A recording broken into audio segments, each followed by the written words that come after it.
다음 이야기 또 해볼게요. 차트로 앞으로 유망주를 예측할 수 있을지. 사실 차트뿐만 아니라 주식 투자에서 유망주를 예측하는 게 가장 어려운 방법입니다. 그렇죠? 어떻게 생각하시는지 의견 한번 부탁드립니다. 네, 우리가 주식 투자를 할 때 가장 큰 원칙이 돼야 되는 게 먹을 때는 크게 먹고 손실은 작게 가져가는 거거든요. 그래서 손실을 작게 가져가기 위해서 저는 오히려 막 패닉 국면에서 사는 거를 좋아하는 거죠. 왜냐하면 떨어져 봐야 이제는 더 떨어질 게 크지 않으니까. 네, 그렇게 알 수가 있는데 크게 먹는 거를 어떻게 크게 먹지? 유망주, 주도주 이런 걸 이제 사는 거죠. 그러면 주도주를 어떻게 사야 되는가에 있어서 어떤 분은 그런 얘기 합니다. 그때 바닥일때 얘기들 좀 해주지. 그 바닥일 때 얘기해 줄 수 있는 사람 아무도 없어요. 욕먹잖아요. 네, 욕먹습니다. 그래서 주도주는 지수라든지 블루칩은 그냥 떨어질 때 제가 더 그냥 마이너스 30% 40%에서 더 사면 된다고 했잖아요. 그런데 주도주는 그렇게 사는 게 아니라 뭔가 모멘텀이 있었을 때 사야 되는데 그 모멘텀을 어디서 잡아내느냐? 52주 신고가에서 잡아내는 게 가장 주도주 공략에 있어서 가장 효율적인 방법이에요. 아니 52주 신고가 바닥 대비 벌써 얼마가 올라왔는데 그걸 사도 되나요? 이럴 수가 있잖아요. 근데 시장이 강세장으로 돌아서면 아까 300% 이상 수익 난 게 올해 50개는 넘을 거다라고 말씀드린 것처럼 주가가 한번 올라오면 꽤 강하게 많이 올라갑니다. 그러면 52주 신고가가 나는 종목 중에서 윌리엄 오닐은 이렇게 얘기합니다. 성장주의 주도주를 형성하는 종목들은 대부분 컵 위드 핸들이라는 그런 패턴으로 많이 올라간다는 거죠.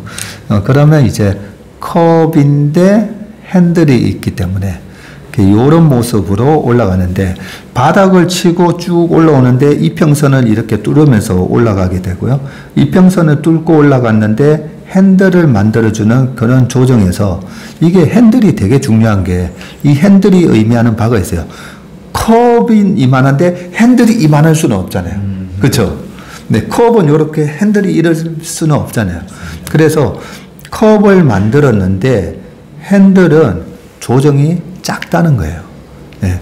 52주 신고가가 났기 때문에 막 팔고 싶거든요. 그래서 파는 그 매물이 나오는데 그 매물을 다 잡아가기 때문에 핸들이 작게 나오는 겁니다.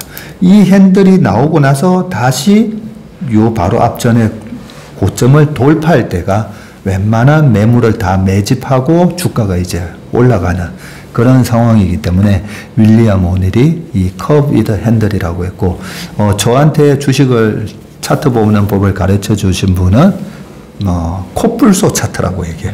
코뿔소의 코와 같은 그런 모습에서 산다라는 거고. 그래서 저는 컵 위드 핸들보다는 코뿔소가 더 좋은 게 코뿔소가 굉장히 저돌적이잖아요. 막 코끼리한테도 막 들이박습니다.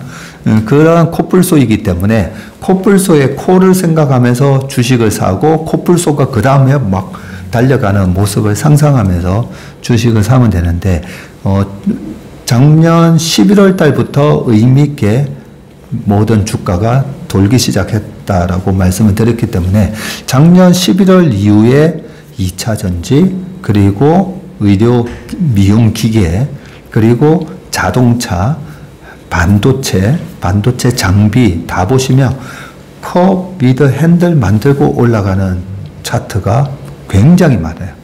그래서 성장주를 공략하는 방법 중에서 52주 신고가를 먼저 추려내시고요.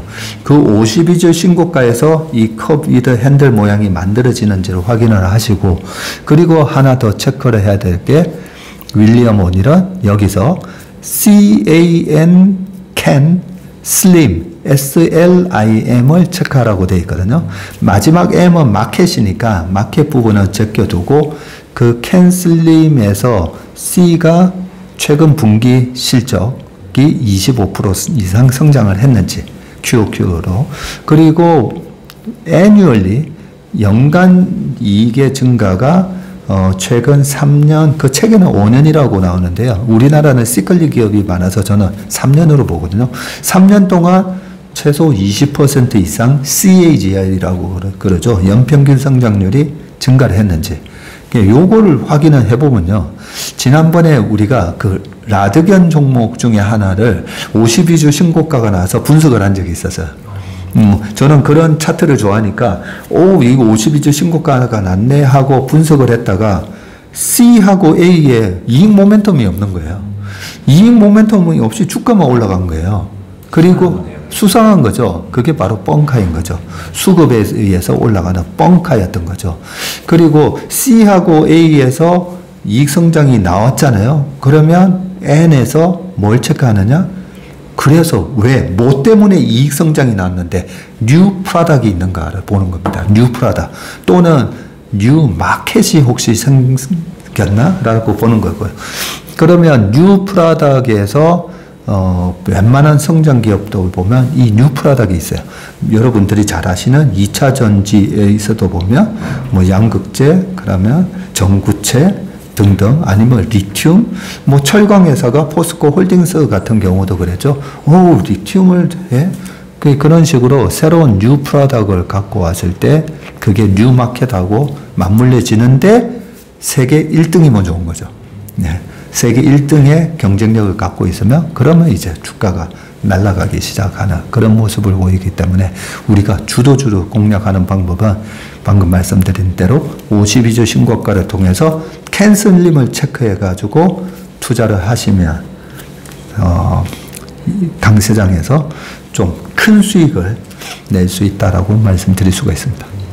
오늘 차트에 대한 이야기 많이 들어봤는데 대표님 말씀하신 대로 그냥 쌀 때 사는 게 물론 제일 좋지만 우리가 언제가 제일 싼지를 알 수 없잖아요. 하지만 차트를 통해서 이 그 제일 작은, 그러니까 낮은 가격에 더 가까이 다가갈 수 있다는 거. 사실 개인적으로 저 같은 경우도 저는 사실 차트를 안 본다고 생각했는데 제가 차트를 안 보는 건 아니었네요. 사실 가격만 봤어요. 뭐 구글이나 이제 구글 금융이나 이런 데 보면 가격 위주로 나와 있잖아요.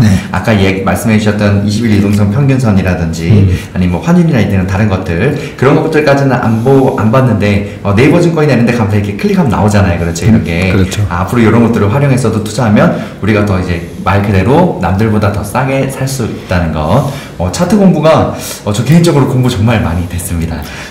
제가 아는 주변의 그 주식 고수들은요, 차트에 대해서 굉장한 그 노하우를 갖고 있어요. 예. 그래서 보통은 보면 차트 공부를 겨우 증권사 우리가 다닐 때 보면 증권사에서 시험을 보잖아요. 시험을 보면 이제 차트 분석이 또 나오거든요. 그 차트 분석은 보통 한 3시간 정도 보면 웬만한 차트에 관한 책은 3시간이면 다 봐요. 근데 3시간 가지고 절대 차트에 대해서 제대로 알 수가 없어요. 그 차트가 의미하는 바, 그리고 그 차트도 보면 장단점이 있거든요. 어떤 지표는 바닥을 잡는 데 유리한 지표가 있고 어떤 지표는 고점을 잡는 데 유리한 지표가 있는 거예요.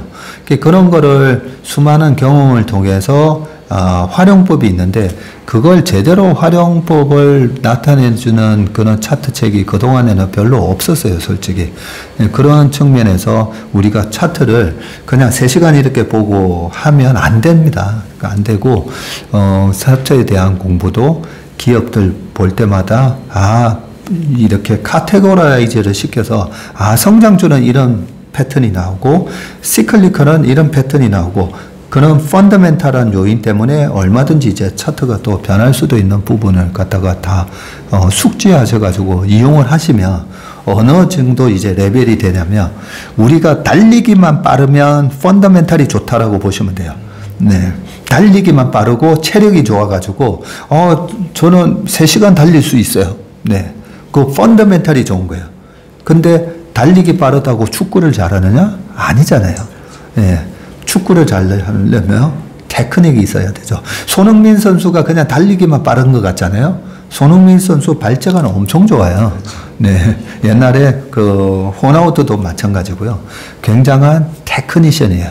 어떤 테크니션이냐면 기본적인 체력이 좋고 기본적인 스피드가 좋으면서 여러 가지 테크닉을 가진 테크니션이라는 거죠. 그래서 주식을 공부하실 때 가장 기본적인 펀더멘탈 분석 하셔야 되고, 두 번째 이 테크니컬 분석, 기술적 분석까지 겸비를 하면 퀀터를 모르더라도 이 두 가지만 겸비를 하면 상위 5%의 주식 부자가 될 수가 있습니다.